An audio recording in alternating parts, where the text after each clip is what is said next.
Coinbase CEO Brian Armstrong says that regulation should be limited to centralized actors. In a blog post and Twitter thread, he says decentralized products like DeFi, DAOs, and self-custodial wallets shouldn't be involved as transparency is built in by default. He notes a key difference. Though money is transferred through these platforms, they shouldn't be regulated as financial service businesses, as the products never take possession of customer funds. This on the heels of Senator Elizabeth Warren's Digital Asset Anti-Money Laundering Act, which we spoke about earlier this week or maybe late last week, which would impose surveillance and registration requirements for almost all participants in blockchain networks, including miners and wallet creators. Zach, I'm going to toss this one off to you first. Brian Armstrong has been a real proponent for the decentralized aspect of this industry, even though he's the CEO of a centralized exchange. What do you make of his notes here on who should be regulated and how? I think largely he's spot on. I mean, I think the problem is you got to regulate the point of trust. These trust relationships are something that can and should be regulated. Much of them are already. There needs to be some more fine-tooth comb approach to regulating these trust relationships. And that's all well and good, right? That's something that the existing financial system knows well, and existing financial regulations should be able to be applied to that.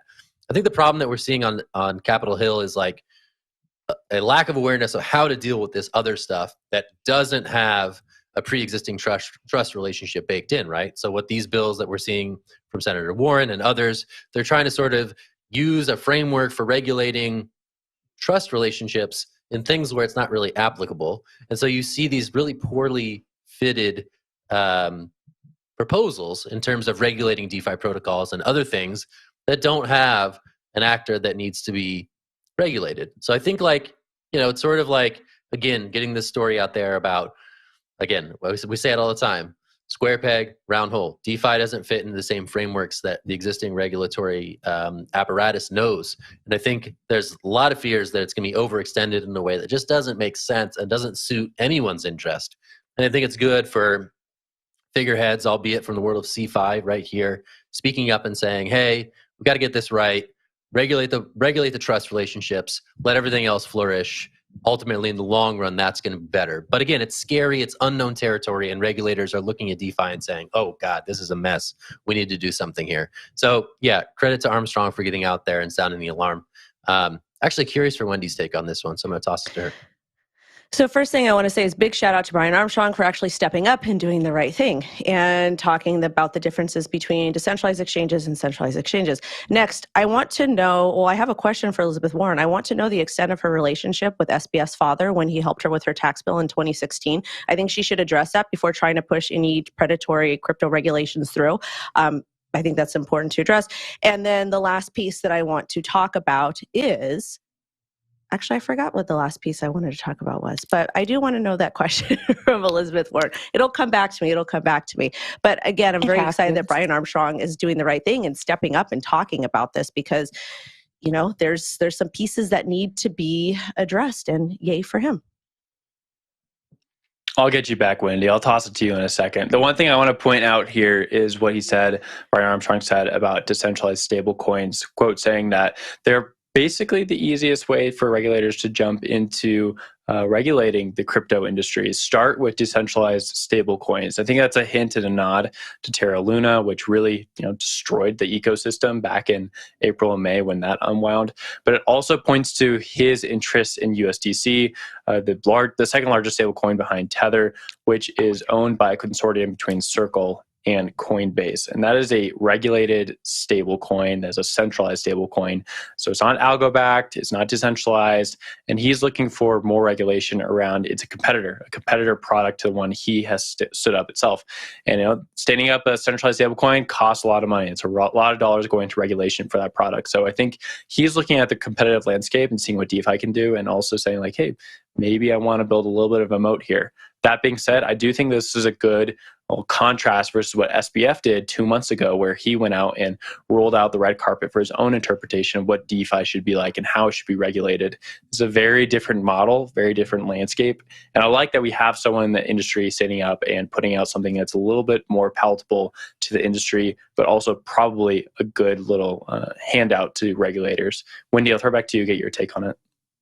Oh, I remember what I wanted to say. Thank you. So I think it's important to separate the difference between a centralized exchange, how it's a service, and then talk about cryptocurrency. Because I think a lot of the regulators are getting a little bit confused about cryptocurrency, Bitcoin, NFTs, and attacking everything and batching it all together with a centralized exchange. A centralized exchange is almost kind of like a bank, but not. So I think it would be a lot easier to come up with some sort of clear regulation for exchanges, how they're supposed to operate, how they're supposed to report.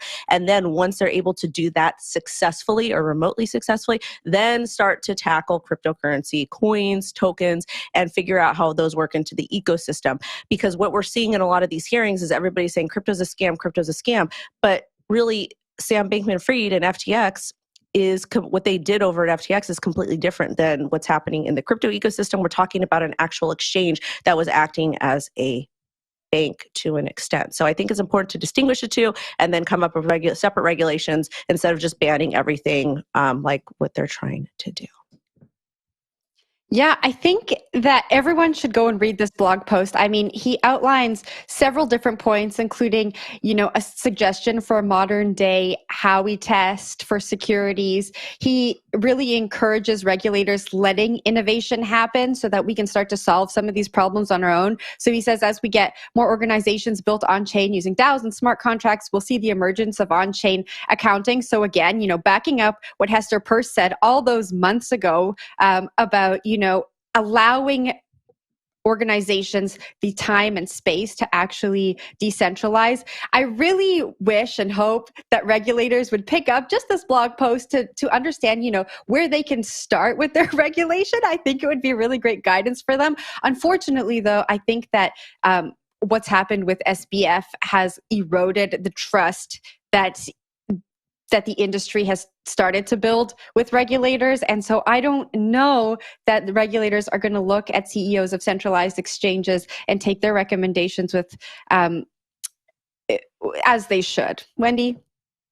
I think that they should, though. I think that we're talking about a group of public servants that don't really understand how crypto works and how this industry works. So I think it is important for them to take the opinion of some of these leaders in the industry. If they don't do that, how else are they going to learn? Let's face it, crypto is still very new. It's been around for 14 years, 13 years. So at the same time, it's a brand new industry and there's a lot of opportunity. And just like we talked about in the Quadra case, with the Bitcoin moving, you can actually track when somebody's doing something naughty and bad. So if anything, I think that would be a value to the public servants. They could say, oh, wow, we can actually catch bad guys, which when we're dealing in fiat, it's a lot harder to catch, or maybe, whatever else they're using for barter. So I think it is a good opportunity for them to really ask questions to people that seem to be doing things properly.